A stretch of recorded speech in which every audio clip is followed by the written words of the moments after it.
Desde la Universidad Tecnológica Nacional, Facultad Regional Resistencia, comienza Código con Conciencia, porque el futuro también se programa. Muy buenas a todos, somos estudiantes de Ingeniería en Sistemas de Información y esto es Código con Conciencia, un podcast de Ingeniería y Sociedad. En este episodio vamos a recorrer un camino bastante amplio, desde las primeras herramientas hasta la inteligencia artificial y la industria 4.0. La idea no es hacer una lista de inventos ni repetir definiciones. Queremos pensar qué sucede cuando una solución técnica entra en la vida cotidiana. Organizar el trabajo, utiliza nuestros datos o modifica el ambiente. También vamos a hablar de la universidad pública, de la ciencia abierta, de la innovación y del desarrollo sostenible. Son temas distintos, pero tienen algo en común. Muestran que la tecnología siempre se construye dentro de una sociedad. Y por eso necesita decisiones éticas, diversidad de miradas y responsabilidad. Un sistema puede funcionar de manera perfecta desde lo ético y, sin embargo, producir exclusión, riesgos o consecuencias que nadie evaluó. Durante los próximos minutos nos acompaña una pregunta central. ¿Todo avance tecnológico representa necesariamente un progreso para la sociedad? Muy buena pregunta. Y así abrimos el programa con nuestra primera sección, del ingenio al algoritmo. Che, estamos, dale que va. Código con conciencia, ingeniería, ideas y mate en la mesa. Entre cables y preguntas, se nos prende la ciudad. Un problema, mil caminos y unas ganas de pensar. No venimos con chamullo, ni a venderte la verdad. Si el futuro se programa, que también se puede escuchar. Código con conciencia. Código con conciencia. La charla empieza a caminar. Conciencia, calle y cabeza. Otra forma de mirar. Código con conciencia. Tecnología y corazón. Pero tranqui, sin novela, que acá manda la razón. Subí el volumen, que arranca la conversación.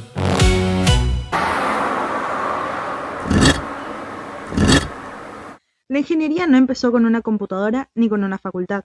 Surgió mucho antes, cuando las personas desarrollaron herramientas, refugios, sistemas de riego y formas de transporte para resolver necesidades concretas.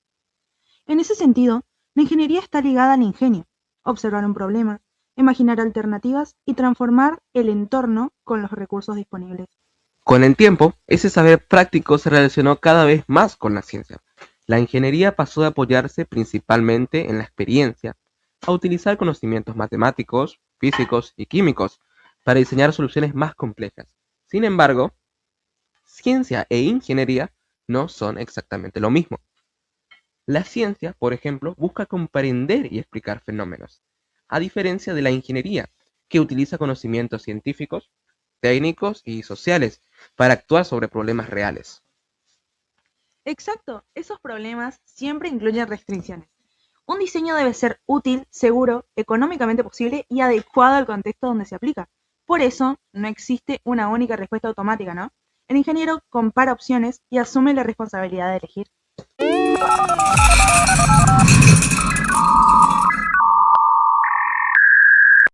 Las revoluciones industriales fueron clave ya que mostraron cómo la tecnología puede reorganizar la producción y también la vida social. La primera revolución estuvo marcada por el vapor y la mecanización. La segunda incorporó la electricidad, el petróleo y la producción en serie. La tercera sumó electrónica, informática y automatización. En cada etapa aumentó la capacidad productiva, pero también cambiaron los oficios, las ciudades y las relaciones laborales. La tecnología nunca llegó sola. Vino acompañada de nuevas oportunidades y de conflictos por las condiciones de trabajo, la distribución de la riqueza y el acceso a sus beneficios. Por eso, hoy hablamos de una cuarta revolución industrial, basada en sistemas conectados, datos en tiempo real, inteligencia artificial, robótica, nube e Internet de las cosas. La diferencia es que en el mundo físico y el digital se retroalimentan de manera permanente. Por eso, cuando decimos progreso, no alcanza con medir velocidad o productividad. Tiene que preguntar quién controla los sistemas, qué tareas desaparecen, cuáles se crean y qué personas pueden quedar afuera.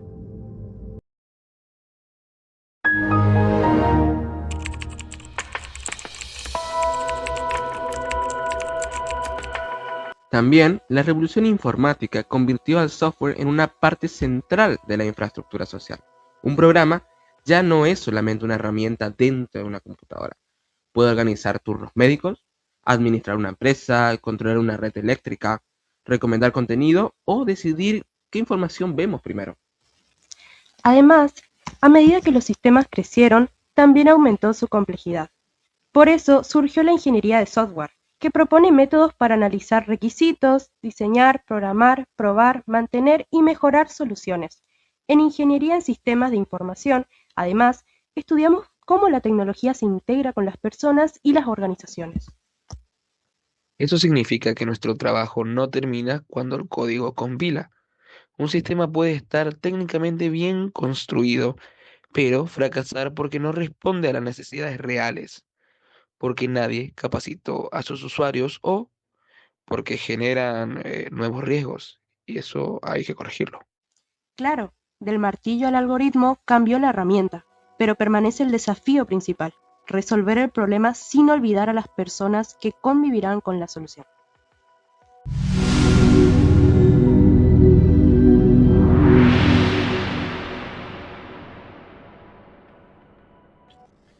Ahora, ¿qué pasa cuando una decisión técnica afecta la seguridad, la privacidad o el acceso a un servicio? Ahí aparece la ética profesional. No se trata solamente de obedecer una norma, sino de reflexionar sobre las consecuencias de nuestras acciones y sobre las obligaciones que tenemos como usuarios, clientes, compañeros y con la sociedad.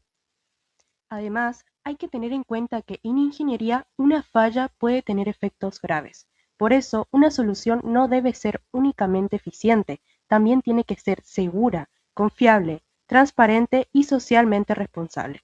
A veces existen presiones para entregar rápido, reducir costos o esconder problemas. La ética ayuda a ordenar prioridades cuando esos intereses entran en un conflicto. La responsabilidad social amplía esa mirada. Implica considerar el impacto de un proyecto durante todo su ciclo de vida, cómo se obtienen los recursos, quién puede usarlo, qué residuos genera, qué datos recolecta y qué ocurrirá cuando deje de funcionar. En otras palabras, la responsabilidad no se agrega al final como una etiqueta, debe formar parte del diseño desde el comienzo.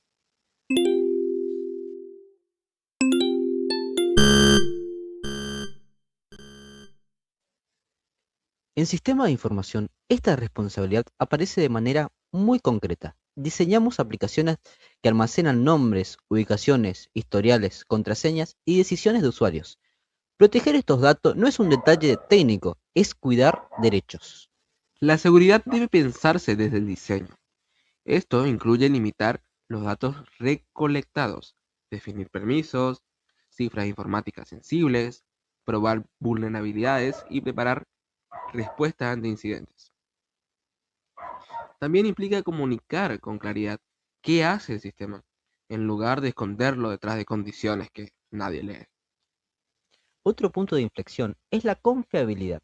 Un error en una plataforma de entretenimiento puede ser molesto, pero un error en un sistema hospitalario, financiero o de transporte puede perjudicar seriamente a una persona.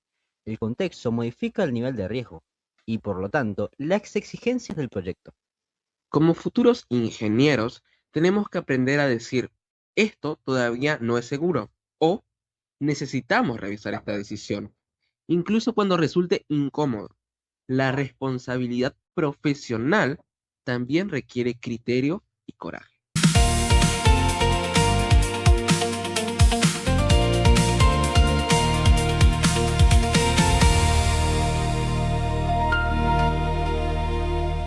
Tal cual. Además, la responsabilidad también exige incorporar una perspectiva de género e inclusión.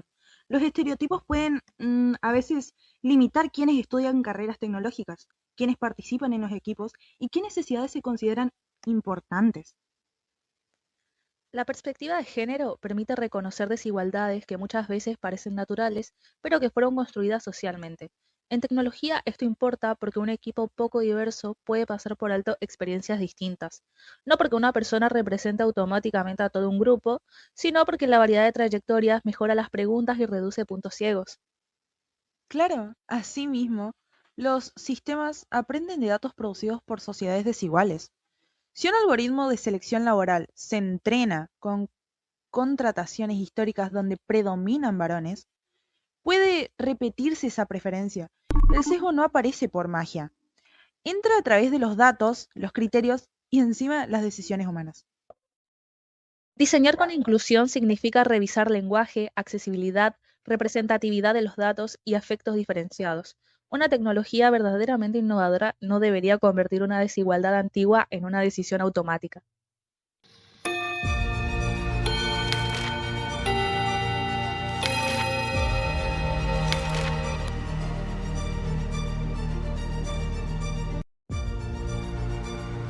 Es importante saber que nuestra formación ocurre en una universidad con una historia particular.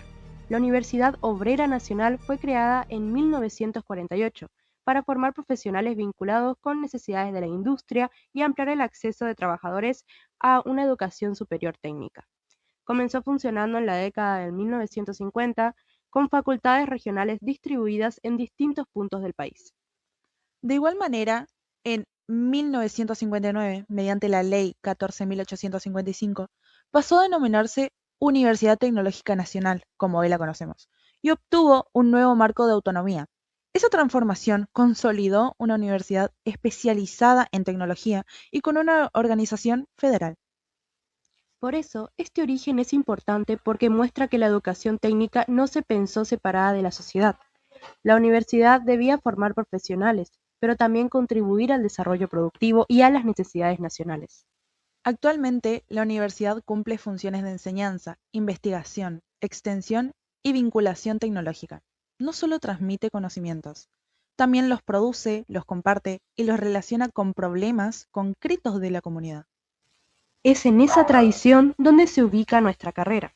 Estudiar sistemas en la UTN significa fomentarnos para poder intervenir en organizaciones reales y comprender que cada solución tecnológica tiene un contexto.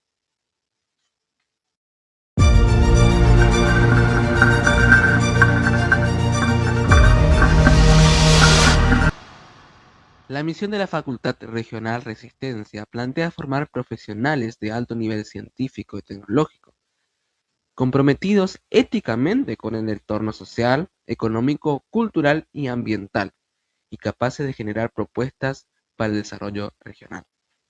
En el Chaco, ese vínculo puede verse en iniciativas relacionadas con software, servicios informáticos, telecomunicaciones, datos e Internet de las cosas. La articulación entre la UTN, otras universidades, el Polo IT, organismos públicos y empresas permite formar recursos humanos y desarrollar capacidades locales.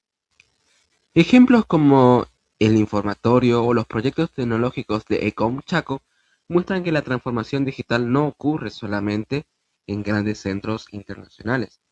También pueden responder a necesidades provinciales como la conectividad, gestión pública, monitoreo ambiental o sistemas para municipios. El desafío es evitar que el desarrollo regional quede reducido a consumir tecnologías creadas en otros lugares. La universidad pública puede ayudar a comprenderlas, adaptarlas y producir conocimiento propio. Por eso, formar ingenieros no consiste únicamente en enseñar herramientas de moda. También implica construir autonomía tecnológica y compromisos con la comunidad que sostiene a la universidad.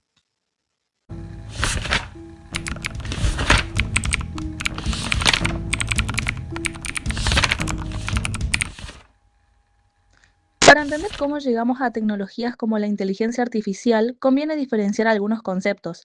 La técnica es un saber hacer, procedimientos y habilidades que permitan realizar una tarea. Puede surgir de la experiencia y transmitirse mediante la práctica. Justamente, la tecnología integra técnicas, conocimientos, herramientas y formas de organización para resolver problemas. En cambio, la ciencia produce explicaciones sistemáticas y revisables sobre la realidad. En la práctica, estos campos se relacionan constantemente, pero no son sinónimos. Por eso también debemos distinguir invención e innovación. Una invención puede ser una idea o desarrollo nuevo. Se habla de innovación cuando esa novedad se aplica, se incorpora a un proceso o genera una solución utilizada en un contexto social o productivo.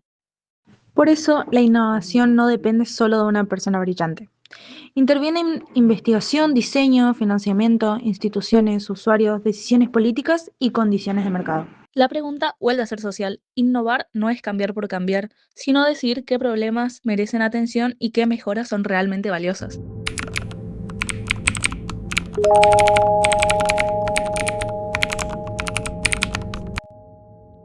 La ciencia abierta propone que publicaciones, datos, métodos, software y recursos educativos puedan compartirse de manera más accesible, transparente y colaborativa. No significa publicar todo sin cuidado. Deben respetarse la privacidad, la propiedad intelectual, la seguridad y los contextos de cada investigación. Claro, y justamente su valor aparece cuando otras personas pueden revisar resultados, reproducir procedimientos, detectar errores o adaptar soluciones. En ingeniería, compartir código, documentación y datos bien descritos puede evitar repetir trabajos y acelerar respuestas a problemas sanitarios, ambientales o productivos. Cabe aclarar también que la innovación abierta aplica una lógica parecida. Una organización no depende solamente de sus ideas internas. Puede incorporar conocimientos externos y también liberar desarrollos para que otros los mejoren. Comunidades de software libre y repositorios colaborativos muestran esta dinámica todos los días. Ahora bien, la apertura requiere calidad. Un archivo sin documentación o un conjunto de datos sin origen conocido puede generar más confusión que colaboración. Exactamente, porque al abrir el conocimiento es sobre todo construir condiciones para que puedan ser comprendidos, evaluados y utilizados de forma más responsable.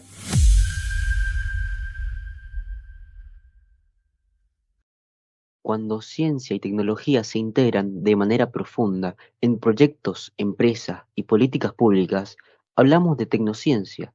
En ella participan valores científicos, económicos, políticos, sociales y ambientales.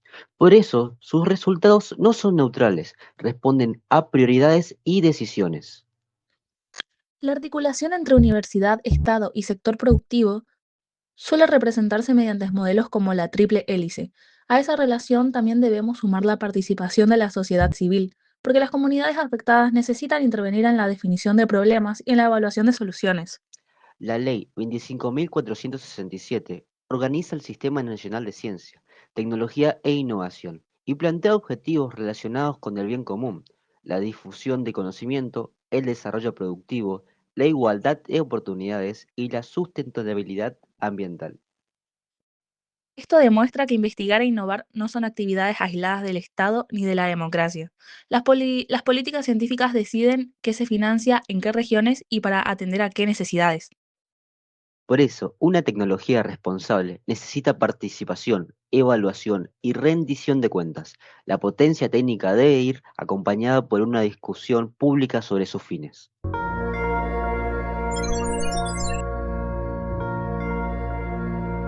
¿La inteligencia artificial dejó de ser una idea de laboratorio? Hoy mismo recomienda contenidos, traduce textos, detecta patrones, ayuda a diagnosticar enfermedades, optimiza recorridos y automatiza tareas. Su capacidad principal consiste en procesar grandes cantidades de datos para reconocer relaciones y producir resultados. Es correcto lo que decís porque, por ejemplo, en la salud puede colaborar con el análisis de imágenes médicas, en la agricultura puede combinar sensores y pronósticos para usar mejor el agua, en logística puede anticipar demoras, en la industria puede detectar fallas antes de que una máquina se detenga. Son aplicaciones con potencial para mejorar servicios y apoyar varios objetivos de desarrollo sostenible. Mas, sin embargo, justamente la IA no comprende el mundo como una persona. Aprende patrones a partir de datos y de criterios definidos por humanos. Puede equivocarse, inventar respuestas o funcionar mal cuando se enfrenta a situaciones diferentes de aquellas con las que fue entrenada. Por eso es un error tratarla como una autoridad automática. La IA Puede ser una herramienta poderosa para apoyar decisiones, pero su uso debe considerar el contexto, la calidad de los datos y el nivel de riesgo. Sí, sí, sí. La pregunta no es solamente qué puede hacer, sino cuándo conviene usarla y quién responde cuando ésta falla.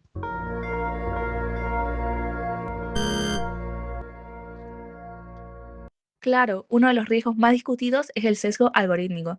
Imaginemos un sistema que evalúan postulantes para un empleo. Si se entrena con decisiones históricas marcadas por desigualdades, puede aprender que cierto perfil es más adecuado o perjudicar a mujeres, personas de determinadas regiones o grupos que estuvieron menos representados. Siguiendo con esa idea, el problema no se soluciona diciendo que el algoritmo es objetivo. Hay que revisar el origen de los datos, las variables utilizadas, los errores que produce y quiénes resultan más afectados. También se necesitan mecanismos para poder explicar decisiones y permitir reclamos.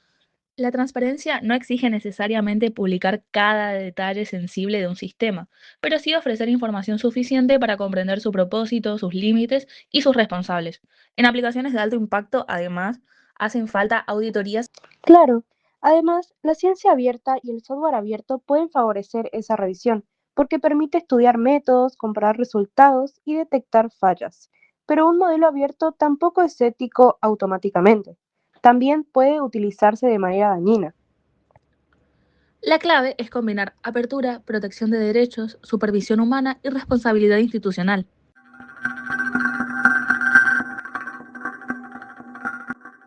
La IA también tiene un costo material. Aunque lo imaginamos flotando en una nube, funciona en centros de datos que utilizan servidores, redes, sistemas de refrigeración, agua y electricidad. En el artículo elaborado por nuestro grupo señalamos, a partir de datos de la Agencia Internacional de España, que los centros de datos consumieron alrededor de 415 teravatios hora en 2024 y que la demanda podría crecer con fuerza hacia 2030. Eso no significa que toda inteligencia artificial sea insostenible ni que debamos dejar de utilizarla. Significa que necesitamos medir su impacto y elegir soluciones proporcionales al problema. No tiene sentido usar un modelo enorme para una tarea sencilla si existe una alternativa más pequeña y eficiente. El enfoque Greenit propone optimizar equipos y software, reducir procesamiento innecesario, prolongar la vida útil del hardware, utilizar energías de menor impacto y gestionar correctamente los residuos electrónicos. También conviene reutilizar modelos, compartir infraestructura y diseñar sistemas capaces de informar su consumo. Lo que no se mide suele quedar fuera de la decisión. La eficiencia energética no es enemigo de la innovación, puede ser un requisito de una innovación mejor pensada.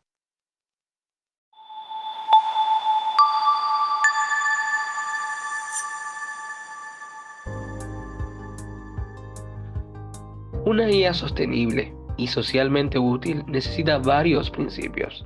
Primero, propósito claro. Saber qué problema intenta resolver y comprobar que la IA sea realmente necesaria. Segundo, datos de calidad, obtenidos de manera legítima y representativos del contexto, obviamente. Tercero, necesitamos privacidad y seguridad desde el diseño. Cuarto, accesibilidad e inclusión, para que la solución no funcione solamente para quienes tienen mejores dispositivos, conectividad o conocimientos.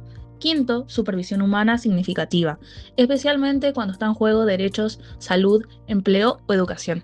La supervisión no puede ser una firma simbólica.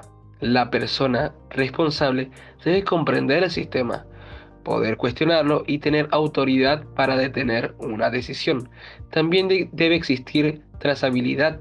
Esto quiere decir que debe registrar qué datos y qué versiones participan en el resultado. La Agenda 2030 plantea no dejar a nadie atrás. Aplicado a la ingeniería, esto significa evaluar quién obtiene los beneficios, quién asume los costos y qué alternativas existen para reducir desigualdades. Exactamente. La inteligencia de una tecnología no debería medirse solo por la complejidad de su algoritmo, sino también por la responsabilidad con la que se integra en la sociedad.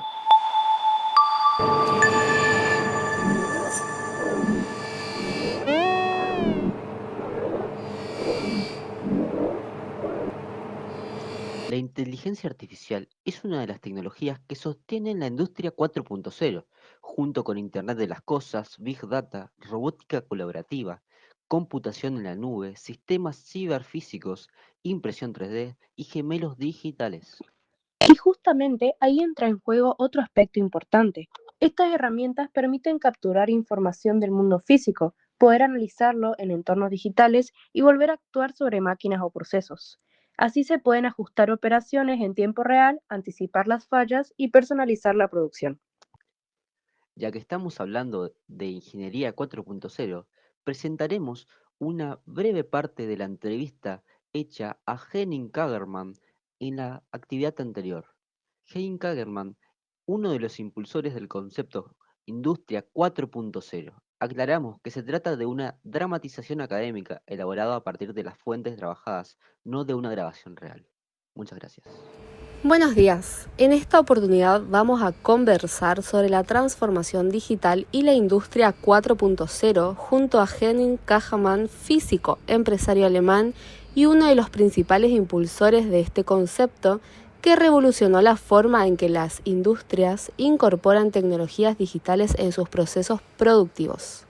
Señor Kagermann, muchas gracias por acompañarnos hoy.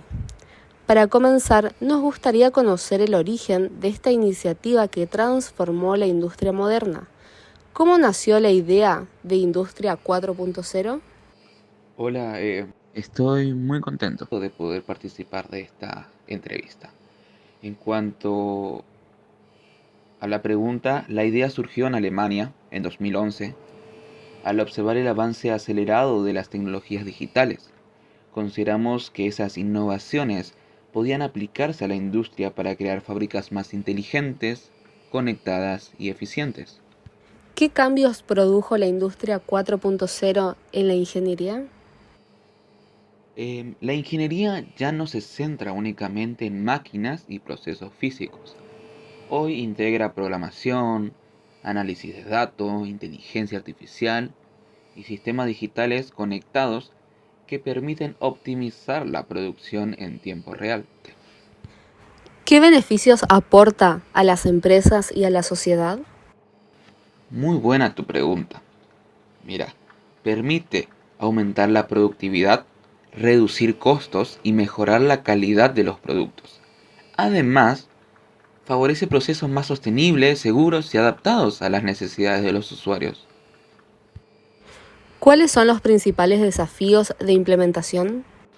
Mira, dificultades hay un montón, pero la inversión tecnológica, la capacitación del personal, la adaptación organizacional y la ciberseguridad son algunos de los desafíos más importantes que hoy, actualmente, enfrentan las empresas. ¿Qué habilidades deberían desarrollar los futuros ingenieros?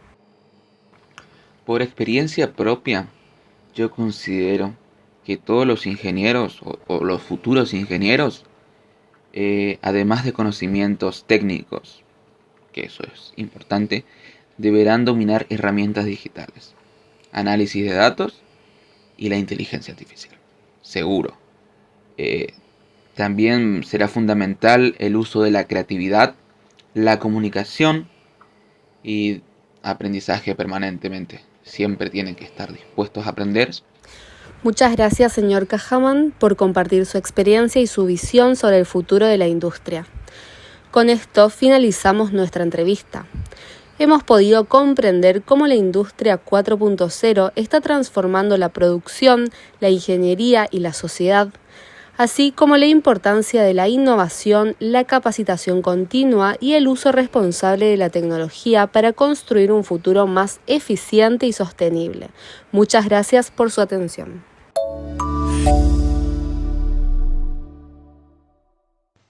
Con la industria 4.0, la automatización puede reemplazar tareas repetitivas, pero también genera nuevos perfiles en programación, análisis de datos, ciberseguridad, mantenimiento y gestión tecnológica.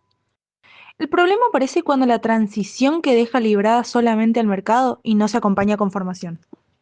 En ese sentido, la educación continua será necesaria, pero no debe convertirse en una excusa para responsabilizar únicamente al trabajador. Empresas, universidades y Estado también deben crear oportunidades de capacitación y condiciones de adaptación. En nuestra región, fortalecer capacidades en software, datos e Internet de las cosas puede abrir oportunidades productivas. El objetivo no debería ser copiar modelos externos, sino utilizar el conocimiento para atender necesidades locales y generar empleo de calidad. Y ese es el gran desafío.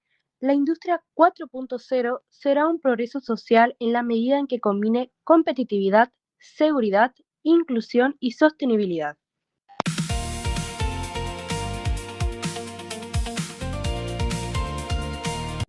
Ahora bien, si retomamos la pregunta con la que iniciamos este episodio, ¿todo avance tecnológico representa necesariamente un progreso para la sociedad? Después de este recorrido, podemos decir que la respuesta es no, al menos no de manera automática. Es correcto, porque la tecnología puede ampliar capacidades y resolver problemas, pero sus resultados dependen de las decisiones, los valores y las instituciones que orienten su La desarrollo. universidad pública, la ciencia abierta y la colaboración permiten producir conocimiento más accesible y conectado con las necesidades sociales y regionales. Para nosotros, la ética, la perspectiva de género y la inclusión ayudan a reconocer impactos que un análisis solamente técnico puede dejar invisibles. La inteligencia artificial y la industria 4.0 ofrecen oportunidades enormes, pero requieren seguridad, transparencia, eficiencia ambiental, formación continua y por sobre todo control humano. Por eso, como futuros ingenieros en sistemas de información, nuestro desafío no será solamente programar soluciones que funcionen, también será Programar Programar con con conciencia. conciencia. Esto fue Código con Conciencia, un podcast de estudiantes de Ingeniería y Sociedad de la UTN Facultad Regional Resistencia. Gracias por escucharnos. Nos encontramos en el próximo episodio. Código con conciencia, porque el futuro también se programa. Por eso, nuestra formación no termina al aprender a programar. También implica aprender a escuchar, trabajar con otras disciplinas y reconocer que cada sistema funciona dentro de una sociedad concreta. El futuro tecnológico no está escrito de antemano. Se construye con decisiones, prioridades y valores. Como futuros profesionales, también somos responsables de esas elecciones. Muchas gracias y hasta luego.